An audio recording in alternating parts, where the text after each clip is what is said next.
ihahandog ng DSED-1C mula sa produksyon ng mga Voyagers ang pagbabalik tanaw sa kasaysayan ng lungsod ng San Pablo. Pinagsama-samang mga mag-aaral ng pamantasan ng lungsod ng San Pablo para mabuo ang isang dekalibreng dokumentaryo.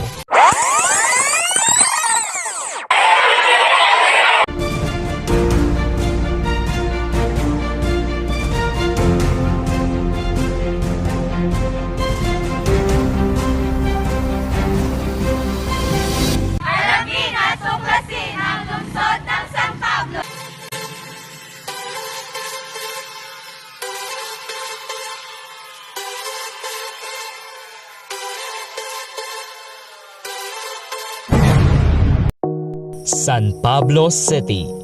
San Pablo City's earliest historical record dates back to pre-Spanish time, when four large barrios at the foot of Mount Makiling bounded together and called the place Sampaloc. In 1571, the first Spanish troops under Captain Juan de Salcedo arrived in the village, which was declared a municipality and renamed San Pablo de los Montes in honor of Saint Paul I Hermit. Today, San Pablo is a place that ends with rich natural resources, cultural heritage, fun festivities, historical landmarks, and of course, delicious cuisines. An encounter with these amazing natural wonders will surely entice visitors to keep coming back. The large mango tree at the center of San Pablo City Town Plaza has long been a landmark. The mango tree was believed to have been there since 1899. Kapitolyo ng San Pablo.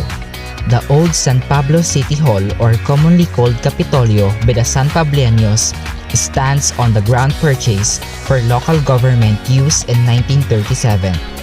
The newly elected town hall, designed by the Division of Architecture of the Bureau of Public Works at that time, was inaugurated on March 30, 1940. President Manuel Quezon and Speaker Jose Yolo were the guests of honor. San Pablo was still a town then when it was inaugurated, but requests by the local officials fade off when the town was turned into a city that same year, making San Pablo the first city in Laguna. Today, it houses only a few offices as it is now being turned into a museum.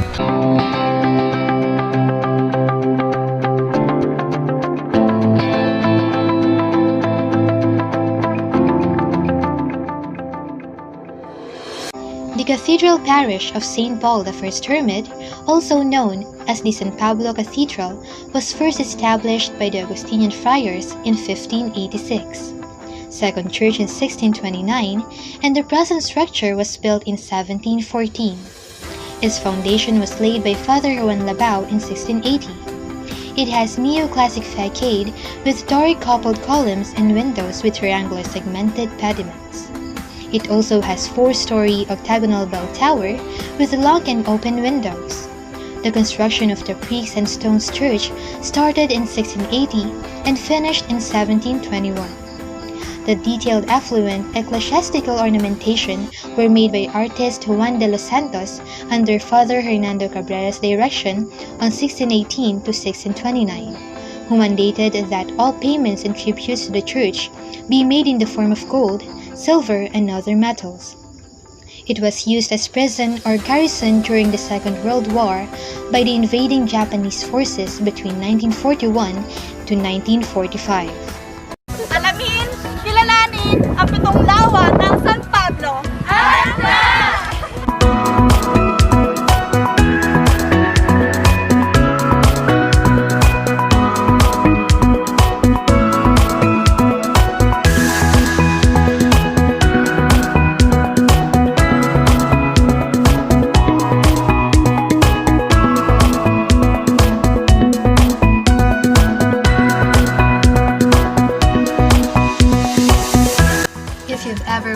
Why the city of San Pablo in Laguna is called the City of Seven Lakes, it is because the city is surrounded by 7 lakes. The 7 freshwater lakes of San Pablo City were formed by a unique process called phreatic eruption, where shallow lava from Mount San Cristobal intersected groundwater which flew out. It is also called steam-heated eruption. The overlying rocks to form a circular and crater-like depression that eventually filled up with rainwater. The varying depths of these lakes, which are from 7 meters to 156 meters, suggest a volcanic origin. Its catchment area is Mount San Cristobal, with an area of 27.5 square kilometers. Based on the interviews conducted by the voyagers, the 7 lakes have become one of the famous tourist spots and attraction of San Pablo, serving as a livelihood for those who live near at each lake. And with its unique beauty, this lake has a mysterious story. Lake Sampaloc is located behind the San Pablo City Hall. It is the largest among San Pablo's 7 crater lakes. They said that the old story beyond this lake started in a huge tamarind tree in the backyard of a peevish, elderly woman who's selfish about her tamarind. One day, a fiery elderly man asked for some fruit to treat his sick grandson. But instead of helping him, the mean woman had him chased by her angry dogs. The old man was severely injured.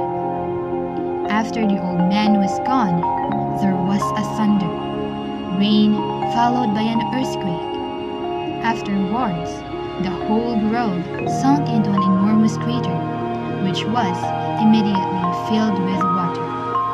From this day forward, the people called it Lake Sampaloc, which is the Filipino term for tamarind.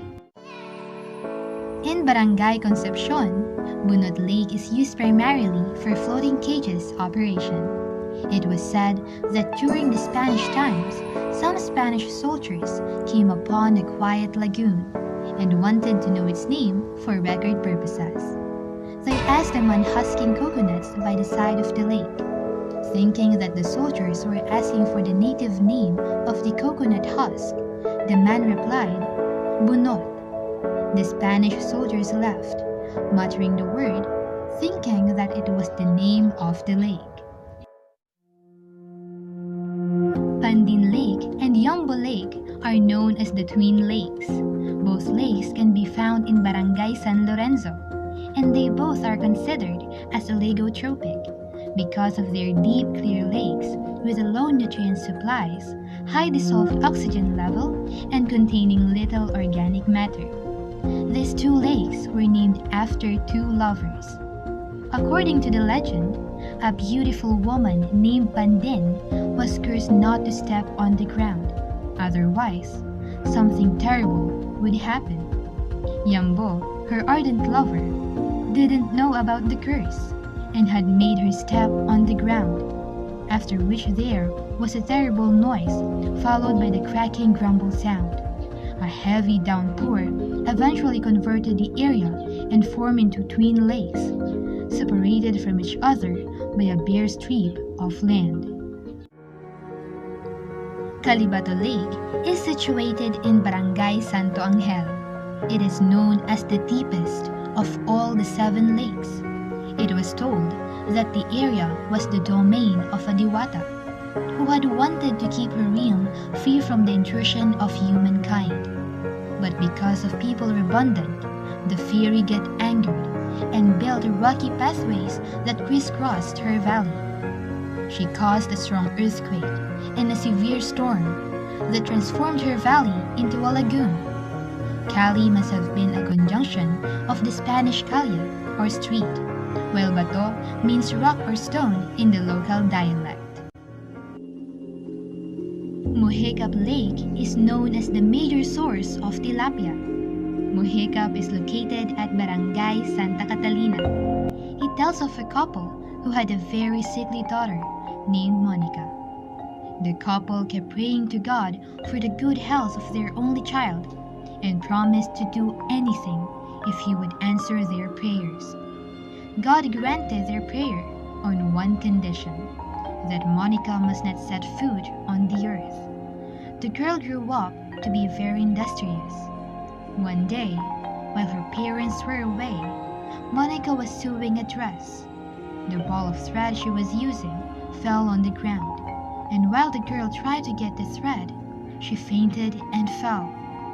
She suddenly sunk with the entire neighborhood, and a lagoon was formed.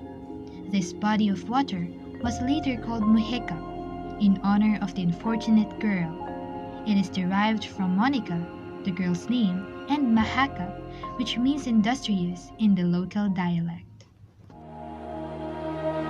And Lake Palakpakin, that is located in Barangay San Buenaventura, is the shallowest among the 7 lakes. It is utilized as communal fishing ground. There was a village which had become known then for its ancient tree having a hollow trunk. It was called Palakpak. Some villagers said that on moonlit nights they could see a beautiful, red-haired lady washing her long hair with a hollow trunk serving as her wash basin. One day, a stranger came to the village and tried to solve the mystery, and so one moonlit night he waited for her. Seeing the lady in her pristine glory, the stranger approached her. All of a sudden, there was thunder and lightning. The earth quaked with terrible intensity, while the river swelled alarmingly into a lake. From that time onwards, that lake produced a large quantity of shrimps, which when cooked, turned red.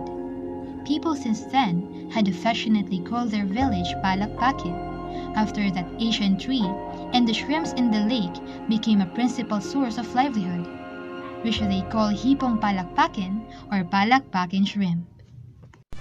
Arriba San Pablo.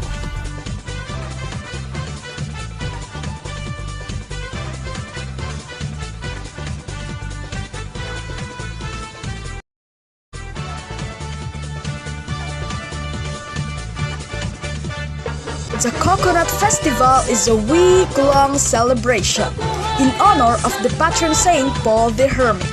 The celebration started in 1996, which aimed to promote the city and its main produce, the coconut.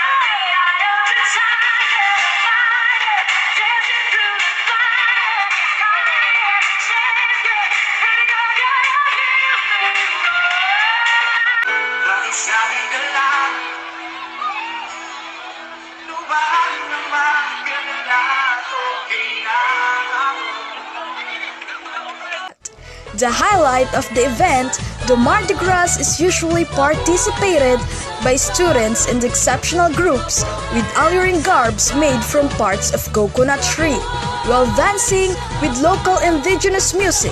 But sadly, because of pandemic, only limited person can enjoy the Piestang Bayan.